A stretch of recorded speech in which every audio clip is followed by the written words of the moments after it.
Friends, welcome back to my channel. ಬನ್ನಿ, ಇವತ್ತಿನ ವಿಡಿಯೋನಲ್ಲಿ ನಾನು ಟಿ ಟಿಗೆ ಸಂಬಂಧಪಟ್ಟ ಹಾಗೆ ಸ್ವಲ್ಪ ಏನೆಲ್ಲ ಡಿಫಿಕಲ್ಟೀಸ್ನ ನಾನು ಫೇಸ್ ಮಾಡ್ತಾ ಇದ್ದೀನಿ ಅನ್ನೋದನ್ನು ನಿಮ್ಮ ಜೊತೆ ಶೇರ್ ಮಾಡ್ಕೊಳ್ತಾ ಇದ್ದೀನಿ. ಆಲ್ಮೋಸ್ಟ್ ಅಲ್ಲೆಲ್ಲರೂ ಕೂಡ ಈ ಥರ ಫೇಸ್ ಮಾಡ್ತಾ ಇರ್ತೀರಿ ಅಂತಲೇ ಅಂದ್ಕೊಳ್ತಾ ಇದ್ದೀನಿ. ಸೊ ಎಲ್ಲರೂ ಕೂಡ ಶೇರ್ ಮಾಡ್ಕೊಳ್ಳೋದಕ್ಕೆ ಆಗಲ್ಲ ಅಲ್ವಾ? ಸೊ ಆದರೆ ನಾನು ಮಾತ್ರ ನಿಮ್ಮ ಜೊತೆ ಇದನ್ನೆಲ್ಲ ಶೇರ್ ಮಾಡ್ಕೊಳ್ತಾ ಇದ್ದೀನಿ, ಏನೆಲ್ಲ ಡಿಫಿಕಲ್ಟೀಸ್ ಬರ್ತಾ ಇದೆ ಅಂತ ಹೇಳ್ಬಿಟ್ಟು. ಸೊ ಆದರೂ ಕೂಡ ಎಲ್ಲೋ ಒಂದು ಕಡೆ ತುಂಬ ಭಯ ಇದೆ ನನಗೆ. ಈ ಭಯದ ಜೊತೆಗೇ ನನಗೆ ಹೇಗಾದರೂ ಮಾಡಿ ಈ ಸಾರಿ ನಾನು ಟೆಟ್ನ ಪಾಸ್ ಆಗಲೇಬೇಕು, ಟೆಟ್ಟಲ್ಲಿ ಎಲಿಜಿಬಿಲಿಟಿ ನಾನು ಪಡ್ಕೊಳ್ಳೇಬೇಕು ಅನ್ನೋದೊಂದು ಇಂಟೆನ್ಷನ್ ತುಂಬಾ ಇದೆ.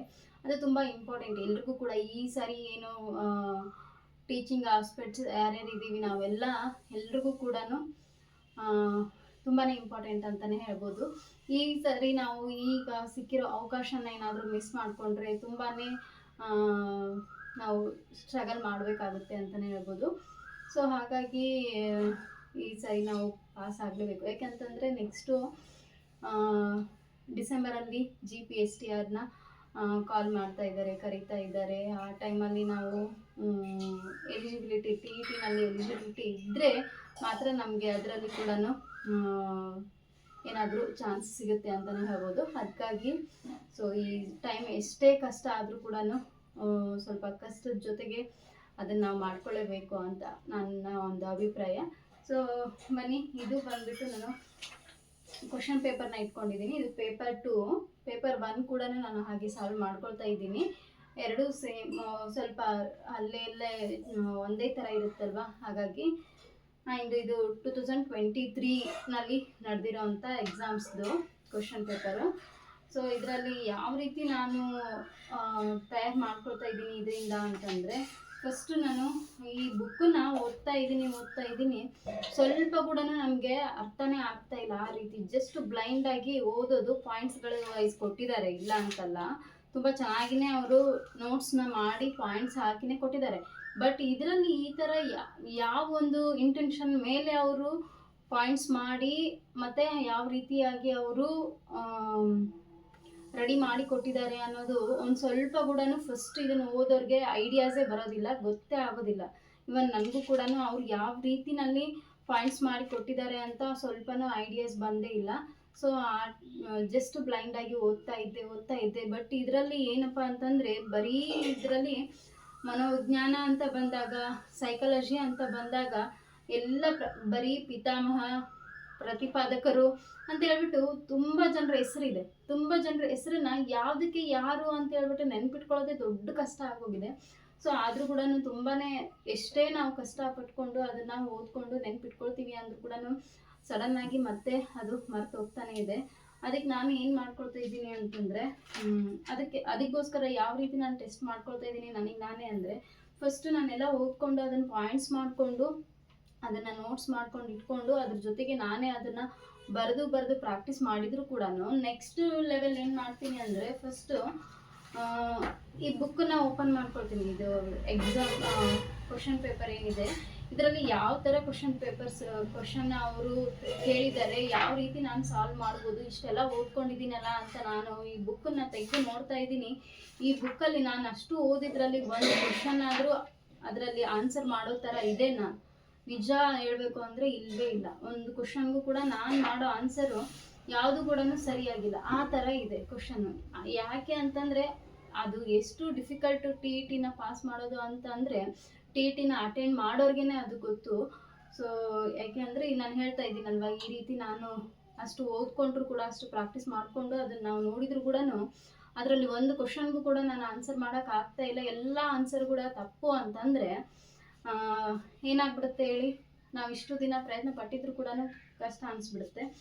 ಸೊ ಅದೇ ರೀತಿ ನಮಗೆ ನಾಳೆ ಎಕ್ಸಾಮ್ಸಲ್ಲಿ ಕೂಡ ಆಗೋದಲ್ವ. ಹಾಗಾಗಿ ಫಸ್ಟು ನಾವು, ಈಗ ನಾನು ಒಂದು ಕ್ವಶನ್ನ ನಾನು ನೋಡ್ಕೊಂಡಿದ್ದೀನಿ, ಅದಕ್ಕೆ ರಿಲೇಟೆಡೇ ಇದೆ ಇದರಲ್ಲಿ ಅಂತ ಅನಿಸಿದಾಗ ಬರೆದು ತೆಗೆದಿದ್ದೀನಿ ಅಲ್ವಾ, ನೋಡ್ಕೊಳ್ಳೋಣ ಅಂತಂದರೆ ಸ್ವಲ್ಪ ಕೂಡ ಅದು ಅರ್ಥನೇ ಆಗ್ತಾ ಇಲ್ಲ.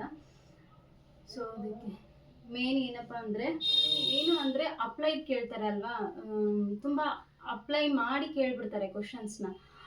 ಈ ರೀತಿ ಸಡನ್ನಾಗಿ ನಾವು ಯಾವ ರೀತಿ ಅದನ್ನು ಡೈರೆಕ್ಟಾಗಿ ಓದ್ಕೊಂಡಿದ್ದೀವೋ ಅದೇ ರೀತಿ ಕೇಳೋದಿಲ್ಲ ಅವರು. ಈ ಕೆಳಗಿನವುಗಳಲ್ಲಿ ಯಾವುದು ಇದಕ್ಕೆ ಸಂಬಂಧಪಟ್ಟಿಲ್ಲ ಈ ರೀತಿಯಾಗಿ ಕೇಳ್ತಾ ಇರ್ತಾರೆ ಅಂತ ಅಂದ್ಕೊಂಡೇ ನಾನು ಆ ಕ್ವಶನ್ಗೆ ಆನ್ಸರ್ ಮಾಡ್ಕೊಂಡಿರ್ತೀನಿ ಕೂಡ. ಆದರೂ ಕೂಡ ಅದನ್ನು ಮತ್ತೆ ಅವರು ಯಾವ ಥರ ಡಿಫ್ರೆಂಟಾಗಿ ಕ್ವಶನ್ನ ಮಾಡಿರ್ತಾರೆ ಅಂತಲೇ ಅರ್ಥ ಆಗೋದಿಲ್ಲ. ಫಸ್ಟ್ ನಾವು ಅರ್ಥ ಮಾಡ್ಕೋಬೇಕಾಗಿರೋದು, ಇವಾಗ ಓದುವಾಗ ಕಾನ್ಸೆಪ್ಟನ್ನು ಕ್ಲಿಯರಾಗಿ ಅರ್ಥ ಮಾಡ್ಕೊಳ್ಬೇಕು. ಅರ್ಥ ಮಾಡ್ಕೊಳ್ಳೋದಕ್ಕೆ ಒಂದೇ ಸರಿಗೆ ನಾವು ಬುಕ್ ಹಿಡ್ಕೊಂಡು ಓದ್ತಾ ಇದ್ದೀವಿ ಅಂತಂದರೆ ಅರ್ಥ ಆಗೋದಿಲ್ಲ. ಸೊ ಹಾಗಾಗಿ ಅದಕ್ಕೋಸ್ಕರ ಇನ್ನೂ ಒಂದು ಒಳ್ಳೆಯ ಒಂದು ನಮಗೆ ಸಪೋರ್ಟ್ ಅಂತಂದರೆ ಯೂಟ್ಯೂಬಲ್ಲಿ ತುಂಬ ಚೆನ್ನಾಗಿ ವೀಡಿಯೋಸ್ನ ಹಾಕ್ತಾ ಇದ್ದಾರೆ. KM ಸುರೇಶ್ ಈ ಬುಕ್ಕನ್ನೇ ಕಂಪ್ಲೀಟಾಗಿ ಸಾಲ್ವ್ ಮಾಡಿ ಹೇಳ್ತಾ ಇದ್ದಾರೆ ರಾಮನ್ ಟ್ಯುಟೋರಿಯಲ್ಸ್ ಕಡೆಯಿಂದ.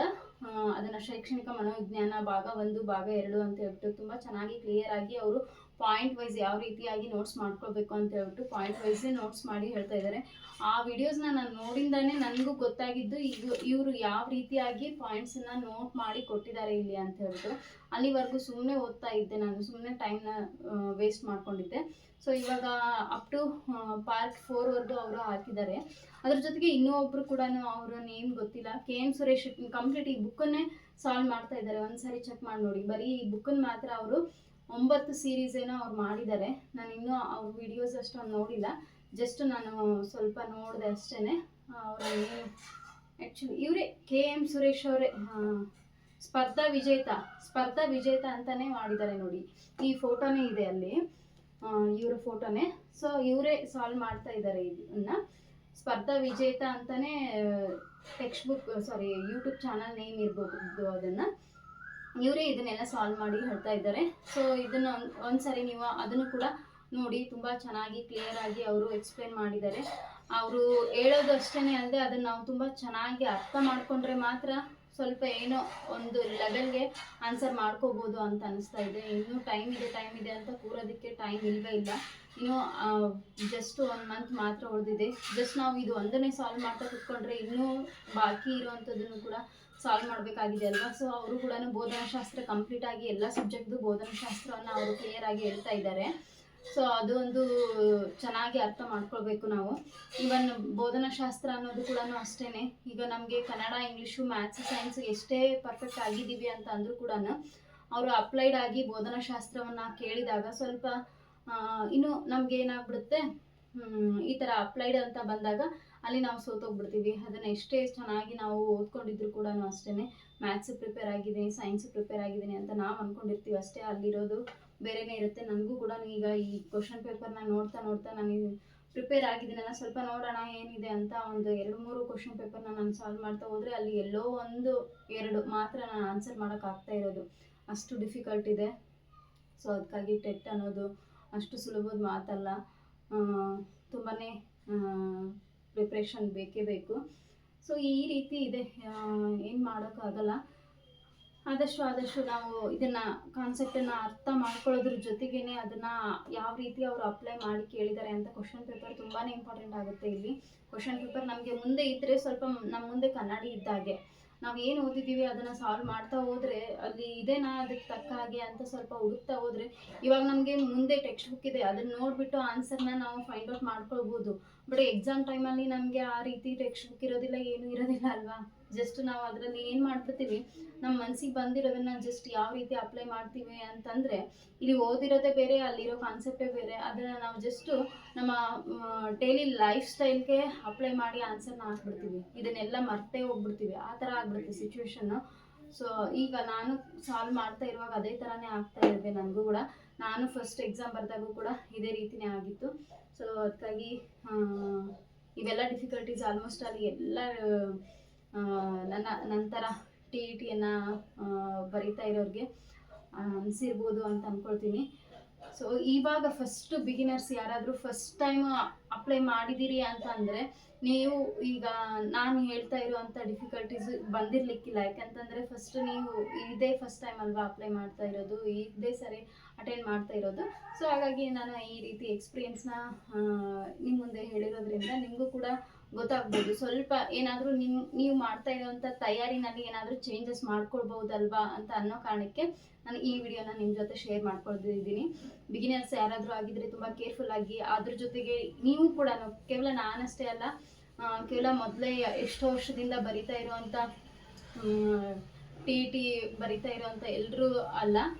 ಫಸ್ಟ್ ಟೈಮ್ ನೀವು ಅಪ್ಲೈ ಮಾಡಿದ್ದೀರಿ ಅಂದರೆ ನೀವು ಕೂಡ ಟಿ ಟಿನಲ್ಲಿ ಎಲಿಜಿಬಲ್ ಆಗಬೇಕು ಅನ್ನೋ ಒಂದು ಉದ್ದೇಶ ನನಗೂ ಕೂಡ. ಯಾಕೆಂತಂದರೆ ನೆಕ್ಸ್ಟು ಡಿಸೆಂಬರಲ್ಲಿ GPSTR ಕರೆದಾಗ ತುಂಬ ನಿಮಗೂ ಕೂಡ ಹೆಲ್ಪ್ ಆಗುತ್ತೆ, ಯೂಸ್ ಆಗುತ್ತೆ ಅನ್ನೋ ಕಾರಣಕ್ಕೆ ಈ ವಿಡಿಯೋನ ಮಾಡಿದ್ದೀನಿ. ಜಸ್ಟ್ ಎಲ್ಲೋ ಒಂದು ಕಡೆ ಕೆಲವೊಬ್ರಿಗಾದರೂ ಯೂಸ್ ಆಗ್ಬೋದಲ್ವಾ. ಫಸ್ಟ್ ಆಫ್ ಆಲ್ ನಮ್ಮ ಹತ್ರ ಒಂದು ದೃಢ ನಿರ್ಧಾರ ಇರಲಿ, ನಾವು ಹೇಗಾದರೂ ಮಾಡಿ ಗೋಲ್ನ ರೀಚ್ ಮಾಡಬೇಕು ಅನ್ನೋ ಕಾರಣಕ್ಕೆ ತುಂಬ ಚೆನ್ನಾಗಿ ಓದ್ಕೊಳ್ಳಿ ಅಂತ ಹೇಳೋದಕ್ಕೆ ಇಷ್ಟಪಡ್ತೀನಿ.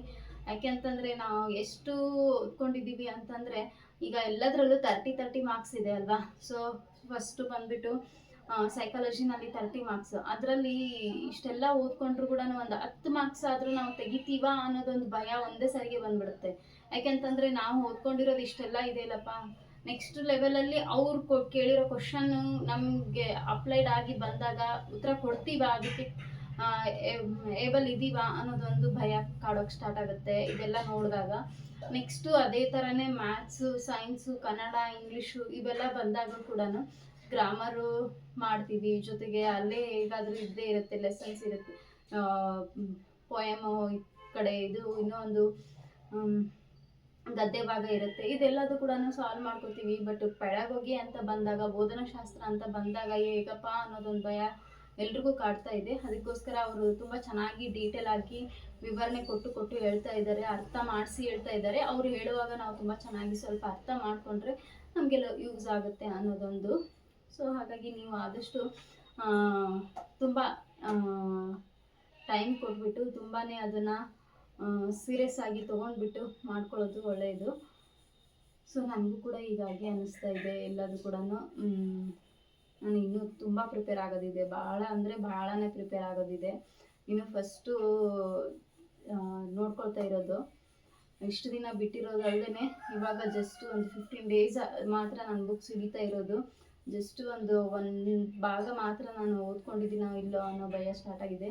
ಆ ಭಯ ಸ್ವಲ್ಪ ಆದಷ್ಟು ಬಿಟ್ಕೋಬೇಕು ಅಂತ ನನಗೆ ನಾನೇ ಧೈರ್ಯ ತೊಗೊಳ್ತಾ ಇದ್ದೀನಿ. ಆದರೂ ಕೂಡ ಕಡಿಮೆನೇ. ಅದೇ ಥರ ನೀವು ಕೂಡ ಧೈರ್ಯವಾಗಿ ಮುನ್ನುಗ್ರಿ. ಧೈರ್ಯ ಒಂದು ಇದ್ದರೆ ಎಲ್ಲದೂ ಕೂಡ ಸಾಧ್ಯವಾಗುತ್ತೆ ಅಂತ ಹೇಳ್ತಾರಲ್ವ. ಹಾಗಾಗಿ ನಿಮಗೂ ಕೂಡ ಆಲ್ ದ ಬೆಸ್ಟ್ ಅಂತ ಹೇಳ್ತಾ ತುಂಬ ಚೆನ್ನಾಗಿ ಪ್ರಿಪೇರ್ ಆಗ್ರಿ. ಆ್ಯಂಡ್ ಯಾರೆಲ್ಲ ಟಿಗೆ ಪ್ರಿಪೇರ್ ಆಗ್ತಾ ಇದ್ದೀರೋ ಕಮೆಂಟ್ ಮಾಡಿ ತಿಳಿಸಿ. ನಿಮ್ಮ ಒಂದು ಅನಿಸಿಕೆ ಅಭಿಪ್ರಾಯ ಇತ್ತು ಅಂತಂದರೆ ಅದನ್ನು ಕೂಡ ಕಮೆಂಟ್ ಮಾಡಿ ತಿಳಿಸಿ ಅಂತ ಕೇಳ್ಕೊತೀನಿ. ಇವತ್ತಿನ ಈ ವಿಡಿಯೋ ಸಿಂಪಲ್ ಆಗಿ ಇಷ್ಟೇ ಹೇಳಬೇಕು ಅಂತ ಅನಿಸ್ತು. ಸೊ ಹಾಗಾಗಿ ನಿಮ್ಮ ಜೊತೆ ಶೇರ್ ಮಾಡ್ಕೊಂಡಿದ್ದೀನಿ.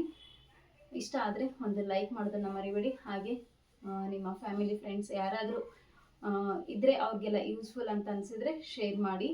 ಹಾಗೆ ಸಬ್ಸ್ಕ್ರೈಬ್ ಮಾಡೋದನ್ನು ಕೂಡ ಮರಿಬೇಡಿ ಅಂತ ಕೇಳ್ಕೊಳ್ತಾ ಮತ್ತೆ ನೆಕ್ಸ್ಟ್ ವಿಡಿಯೋನಲ್ಲಿ ಸಿಗೋಣ. Until then take care. Thanks for watching. Bye bye.